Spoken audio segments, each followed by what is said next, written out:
Guys आज हामीहरू खेतमा आएको छौँ। सधैँ त खेतैमा आउँछौँ किनभने खेतैमा टिकटक बनाउने हो हामीहरू। मेरो घरभन्दा 5 मिनटको ऊ छ क्या। 5 मिनटको पनि छैन के, 1-2 मिनटको होला। 1-2 मिनटको बाटो छैन अनि त्यही बाटो भएर हामीहरू यो खेतमा आउँछौँ। कस्तो राम्रो भ्यू हुन्छ यो खेतमा अनि हामीलाई राम्रो पनि लाग्छ यहाँ खेतमा बनाउनु। किनभने धेरै मान्छेहरू सोधिरहेको हुन्छ, मलाई कमेन्टमा सोधिरहेको हुन्छ कहाँ बनाउनु भएको, कता जानु भएको भनेर। म कतै गएको छैन, यो खेत हो, यही खेतमा बनाउँछु टिकटक। यतापट्टि यताको साइडमा टिकटक बनाउने हो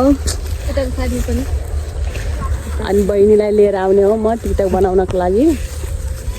आज पनि आएको छ हामीहरू घुम्न। आज होइन, आज टिकटक बनाउने, आज टिकटकको छुट्टी हो, मेरो लागि छुट्टी हो।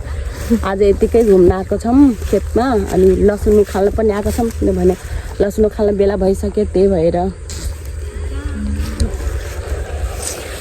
गाइज मेरो यो आफ्नै मामाको खेत हो कि त्यही भएर केही प्रब्लम छैन। जति के अरे टिकटक बनायो नि जति जे गरे नि मेरो मामाले केही भन्दैन क्या।